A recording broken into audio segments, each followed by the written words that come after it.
नमस्ते छात्रों का रश्मि की कक्षाओं में स्वागत है। आज होगी चर्चा। कक्षा 11 जीव विज्ञान, अध्याय 9 बायोमोलेक्यूल्स। Biomolecules. जीवित जीव एक कार्बनिक अणु का उत्पादन करते हैं जिसे बायोमोलेक्यूल कहा जाता है, जो महत्वपूर्ण कार्यों को करने में मदद करता है और जीवन के निर्माण खंड के रूप में कार्य करता है। वे carbon, nitrogen, hydrogen, phosphorus, oxygen और सल्फर से बने होते हैं। 4 प्रकार के बायोमोलेक्यूल्स हैं जो आम हैं। वे प्रोटीन, कार्बोहाइड्रेट, न्यूक्लिक एसिड और लिपिड हैं। Analysis of chemical composition. जीवित ऊतकों को एक घोल बनाने के लिए पीसकर ट्राइक्लोरोएसिटिक एसिड के साथ इलाज किया जाता है, जो रासायनिक कार्बनिक यौगिक और इसकी संरचना का विश्लेषण करने में सहायक होता है, जबकि अकार्बनिक रासायनिक संरचना के विश्लेषण के मामले में ऊतक को राख बनाने के लिए जलाया जाना चाहिए। राख प्राप्त करने के लिए ऊतक का एक नमूना जलाया जाना चाहिए। Proteins. जीवित जीवों में आवश्यक पदार्थ होते हैं जो महत्वपूर्ण होते हैं और बड़े अणुओं वाले नाइट्रोजनस कार्बनिक यौगिकों के किसी भी वर्ग से संबंधित होते हैं, जो अमीनो एसिड की कई लंबी श्रृंखलाओं से बने होते हैं। प्रोटीन अमीनो एसिड से बने होते हैं जो उनके निर्माण खंड के रूप में कार्य करते हैं। स्वाभाविक रूप से लगभग 22 अमीनो एसिड पाए जाते हैं जो हाइड्रोजन, कार्बन, ऑक्सीजन और नाइट्रोजन से बने होते हैं। तो एक एमिनो एसिड अमीनो समूह, हाइड्रोजन परमाणु, कार्बोक्सिल समूह और विशिष्ट साइड चेन से बना होता है, जो अल्फा कार्बन के साथ बंधे होते हैं। Fig.1 Structure of amino acid. Amino acid पानी में घुलने पर समाधान में द्विध्रुवीय आयनों या ज्वेटेरियन के रूप में मौजूद होते हैं। वे या तो प्रोटॉन दाताओं या प्रोटॉन स्वीकर्ता के रूप में कार्य करते हैं। सभी अमीनो एसिड ध्रुवीकृत प्रकाश के आधार पर विमान के साथ घूमते हुए पाए जाते हैं और उन्हें ऑप्टिकल रूप से सक्रिय कहा जाता है। इनमें ग्लाइसिन को छोड़कर चिरल कार्बन होता है। एक चिरल कार्बन वह है जिसमें टेट्राहेड्रल कार्बन परमाणु में 4 अलग-अलग घटक होते हैं। 2 या 2 से अधिक अमीनो एसिड एक साथ एक पेप्टाइड का गठन करते हैं और पेप्टाइड बॉन्ड की मदद से जुड़े होते हैं, जिसे डाइपेप्टाइड बनाने के लिए कहा जाता है। एक ट्राइपेप्टाइड तब बनता है जब 3 अमीनो एसिड एक साथ जुड़ जाते हैं, जबकि एक ओलिगोपेप्टाइड श्रृंखला तब बनती है जब 12 से 20 अमीनो एसिड एक साथ जुड़ जाते हैं। जब कई अमीनो एसिड एक साथ जुड़ जाते हैं, तो उनके परिणामस्वरूप पॉलीपेप्टाइड्स का निर्माण होता है। पॉलीपेप्टाइड श्रृंखला में पहले एमिनो एसिड को एन टर्मिनल या एमिनो टर्मिनल के रूप में जाना जाता है और पॉलीपेप्टाइड श्रृंखला में अंतिम अमीनो एसिड को सी टर्मिनल या कार्बोक्सिल टर्मिनल के रूप में जाना जाता है। Fig. 3. Formation of peptide bond. Protein structure. Protein में प्रोटीन संगठन के 4 स्तर होते हैं। वे इस प्रकार हैं। Primary structure. प्रोटीन की इस संरचना में अमीनो एसिड अनुक्रम होता है जो पेप्टाइड बॉन्ड द्वारा एक साथ जुड़ जाता है। Secondary structure. यह सख्ती एक प्रोटीन संगठन है जिसमें उच्च स्तर होता है, जिसमें अल्फा हेलिक्स और बीटा शीट शामिल होते हैं। पॉलीपेप्टाइड रीढ़ में कार्बोनिल और एनएच समूहों के बीच हाइड्रोजन बांड की उपस्थिति के कारण ये दोनों स्थिर होते हैं। Alpha helix.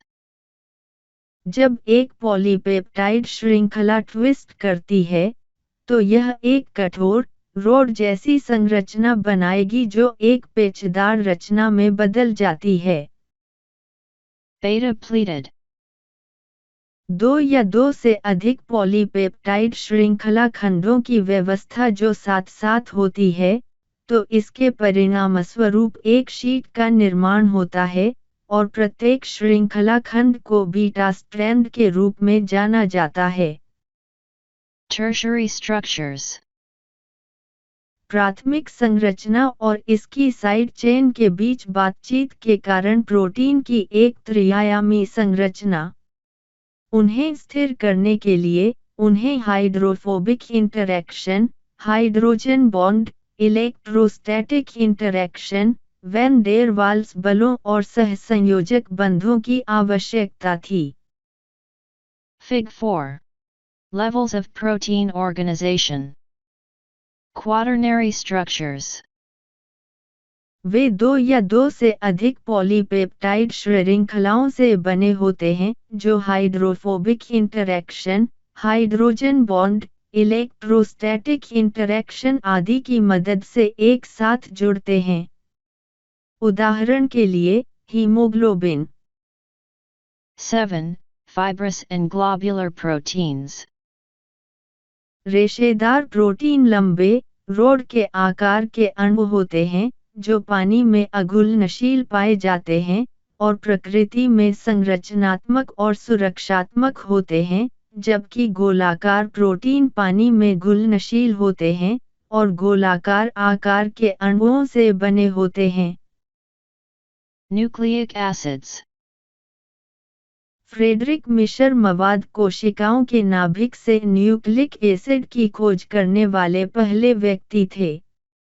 न्यूक्लिक एसिड दो प्रकार के होते हैं, डीऑक्सीराइबोन्यूक्लिक एसिड (डीएनए) और ribonucleic acid (RNA). Nucleic acid में न्यूक्लियोसाइड मोनोमेरिक इकाई होती है, जिसमें 3 घटक होते हैं, एक नाइट्रोजनस बेस, एक 5 कार्बन चीनी और फॉस्फोरिक एसिड। नाइट्रोजनस बेस सुगंधित अणु होते हैं, जिनमें एक हेटेरोसाइक्लिक संरचना होती है। मूल रूप से 2 प्रकार के न्यूक्लिक एसिड पाए जाते हैं, जो प्यूरीन और पाइरिमिडाइन हैं। प्यूरीन 2 प्रकार के होते हैं, एडेनिन और गुआनिन, जबकि पाइरिमिडाइन 3 प्रकार के होते हैं, थाइमिन, साइटोसिन या uracil. Fig 6. Structure of purines and pyrimidines. DNA deoxyribose है, जो कार्बन चीनी का गठन करता है, जबकि आरएनए राइबोज है। फॉस्फेट के साथ मौजूद होने पर न्यूक्लियोसाइड को न्यूक्लियोटाइड के रूप में जाना जाता है। Structure of double-stranded DNA. 2 अलग-अलग प्रकार के डीएनए मौजूद हैं, जैसे bDNA. लंबे पॉलीन्यूक्लियोटाइड के 2 किस्में पाए जाते हैं, जो अक्ष के चारों ओर कुंडलित होते हैं। 2 किस्में एक दूसरे के लिए एक समानांतर तरीके से व्यवस्थित की जाती हैं। न्यूक्लियोसाइड एडेनिन बेस थाइमिन के साथ, जबकि ग्वानिन बेस जोड़े साइटोसिन के साथ। एडेनिन और थाइमिन के बीच 2 हाइड्रोजन बांड बनते हैं, जबकि गुआनिन और साइटोसिन के बीच 3 हाइड्रोजन बांड बनते हैं। zDNA. bDNA की तुलना में इस डीएनए की संरचना पतली है। प्यूरीन और पाइरिमिडीन बेस को बारी-बारी से व्यवस्थित किया जाता है। संरचना को स्थिर करने के लिए डीएनए उच्च नमक एकाग्रता का गठन करता है। Denaturation of DNA. डीएनए के 2 किस्में अलग हो जाती हैं, जब वे अलग अलग पीएच, तापमान आदि के संपर्क में आते हैं, तो स्थिति को विकृतीकरण कहा जाता है। डीएनए की मूल संरचना को पुनः प्राप्त करने के लिए पीएच, तापमान जैसे विकृतियों को हटा दिया जाना है। इस स्थिति को पुनर्संतृप्ति या एनीलिंग के रूप में जाना जाता है। RNA आरएनए को राइबोन्यूक्लिक एसिड कहा जाता है, जिसमें एक लवण से हुए सख्ती होती है। वे सेल के अंदर विभिन्न रूपों में पाए जाते हैं। रूप हैं Messenger RNA. Their main function is to carry the genetic information from the DNA of the parent to the DNA of the next generation in the form of codons. 3 nucleotides form a codon, which helps in the coding of the amino acids or protein. Transfer RNA. उनका मुख्य कार्य protein को संश्लेषित करना है। वे मध्यवर्ती हैं और न्यूक्लिक एसिड और प्रोटीन की भाषा के बीच बातचीत में मदद करते हैं, और जीवित कोशिका के साइटोप्लाज्म के अंदर स्थित होते हैं। Ribosomal RNA. यह राइबोसोम का गठन करता है, जो यूकेरियोट्स और प्रोकैरियोट्स दोनों के मामले में प्रोटीन के संश्लेषण में एक प्रमुख भूमिका निभाता है। Carbohydrates. पॉलीहाइड्रोक्सी एल्डिहाइड या पॉलीहाइड्रोक्सी कीटोन्स इस श्रेणी के अंतर्गत आते हैं और कार्बन, हाइड्रोजन और ऑक्सीजन से बने होते हैं। ग्लूकोज जैसे मोनोसैकराइड सबसे सरल कार्बोहाइड्रेट हैं, जिन्हें जाना जाता है। डिसैकराइड वे कार्बोहाइड्रेट होते हैं जो 2 मोनोसैकराइड से बने होते हैं, जो एक साथ जुड़ते हैं, जबकि ओलिगोसैकराइड मोनोसैकराइड की 2 से 10 इकाइयों के पोलीमराइजेशन द्वारा बनते हैं। पॉलीसेकेराइड तब बनते हैं जब सैकड़ों से हजारों मोनोसेकेराइड एक साथ जुड़ जाते हैं। मोनोसेकेराइड जिसमें एल्डिहाइड समूह होता है, को एल्डोस के रूप में जाना जाता है, जबकि कीटोन समूह को केटोस के रूप में जाना जाता है। सबसे सरल मोनोसैकराइड तिकड़ी हैं। Some common saccharides. पौधों में ऊर्जा स्टार्च के रूप में संग्रहित होती है, जो ग्लूकोज की कई इकाइयों से बनी होती है और एक शाखित संरचना होती है। यह 2 अलग अलग पॉलीमर एमाइलोज और एमाइलोपेक्टिन से बना है। अनब्रांच्ड बहुलक ग्लूकोज इकाइयों में एमाइलोज है, जबकि शाखित बहुलक ग्लूकोज इकाइयों में एमाइलोपेक्टिन है। जानवरों के मामले में, ऊर्जा मांसपेशियों और यकृत में ग्लाइकोजन के रूप में संग्रहित होती है। यह 2 अलग अलग पॉलीमर एमाइलोज और एमाइलोपेक्टिन से भी बना है, जिसमें बहुलक की अत्यधिक शाखित संरचना होती है। Fig 9. Structure of glycogen. Unbranched बहुलक ग्लूकोज इकाइयों में सेल्यूलोज है, जो पौधों की कोशिकाओं में एक संरचनात्मक पॉलीसेकेराइड है। जीवमंडल में, यह सबसे प्रचुर मात्रा में कार्बनिक अणु है, जो पौधे की कोशिकाओं में मौजूद है और कोशिका को ताकत और कठोरता प्रदान करने में मदद करता है। Fig 10. Structure of cellulose. कीड़ों और क्रस्टेशियन का एक्सोस्केलेटन एक रैखिक पॉलीसेकेराइड से बना होता है, जिसे चिटिन कहा जाता है, जो एन-एसिटाइल डी ग्लूकोसामाइन अवशेषों से बना होता है। Reducing and non-reducing sugar. शर्करा को कम करना वे हैं, जो फेरिक या कपिक आयनों को कम करने में मदद करते हैं। उदाहरणों में सभी मोनोसैकराइड शामिल हैं। गैर कम करने वाले शर्करा वे हैं, जो फेरिक या कपिक आयनों को कम करने में मदद नहीं करते हैं। उदाहरण के लिए, सुक्रोज। lipids. जो यौगिक पानी में खराब या पूरी तरह से अघुलनशील होते हैं, उन्हें लिपिड कहा जाता है, लेकिन क्लोरोफॉर्म, ईथर या बेंजीन जैसे अन्य गैर ध्रुवीय सॉल्वेंट्स में घुलनशील होते हैं। Biological functions of lipids. उनका मुख्य कार्य ऊर्जा को संग्रहित करना है, जिसका उपयोग बाद में किया जा सकता है। वे झिल्ली की संरचना में प्रमुख घटक हैं।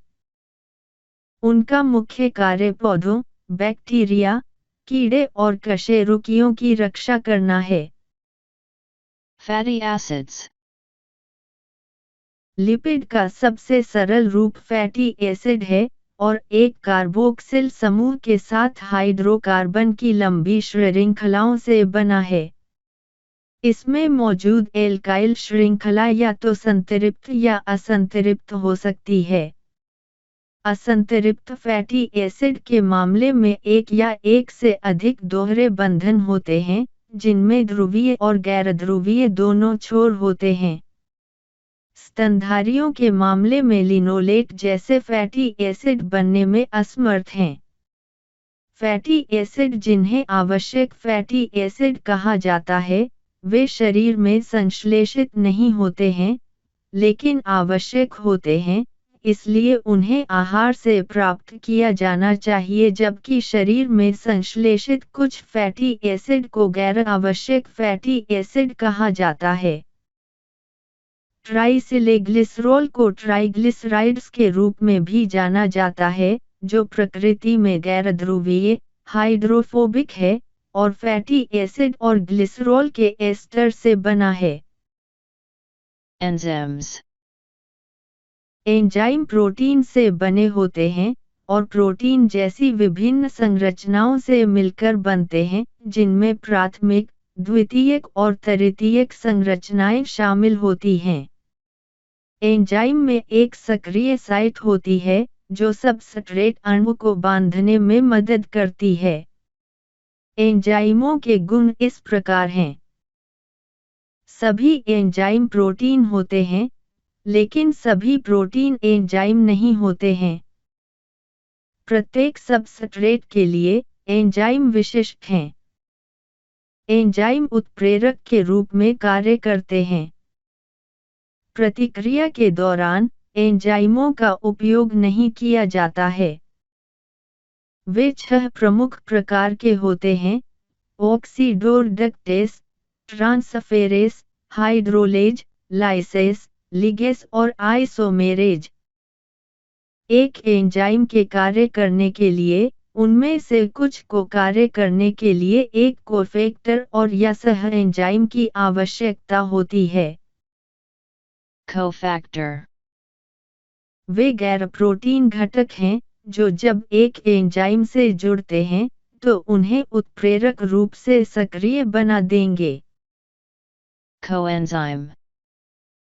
वे कार्बनिक यौगिक हैं, जो प्रतिक्रिया के दौरान एंजाइम को क्षणिक रूप से बांध देंगे। Prosthetic groups. वे कार्बनिक पदार्थ हैं, जो एंजाइम से बहुत कसकर बंधे होते हैं।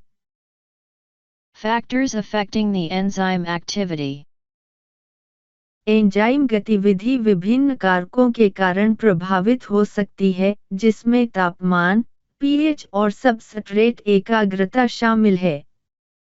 इष्टतम तापमान को बनाए रखने की आवश्यकता है, या उच्च या निम्न तापमान एंजाइम गतिविधि की निष्क्रियता को जन्म देगा। अवक्षेपण या प्रोटॉन के कारण एंजाइम गतिविधि को बदला जा सकता है। अवरोधक जैसे अणु एंजाइमों की निष्क्रियता के लिए जिम्मेदार हैं। प्रतिस्पर्धी अवरोधक सबसे आम प्रकार के अवरोधक हैं, जो सबस्ट्रेट्स के खिलाफ एंजाइम की सक्रिय साइट को बांधने के लिए प्रतिस्पर्धा करते हैं। उदाहरण के लिए, मेलोनेट की मदद से सक्सिनेट डिहाइड्रोजनेज का निषेध किया जा सकता है। Thanks for watching. Please like, share and subscribe.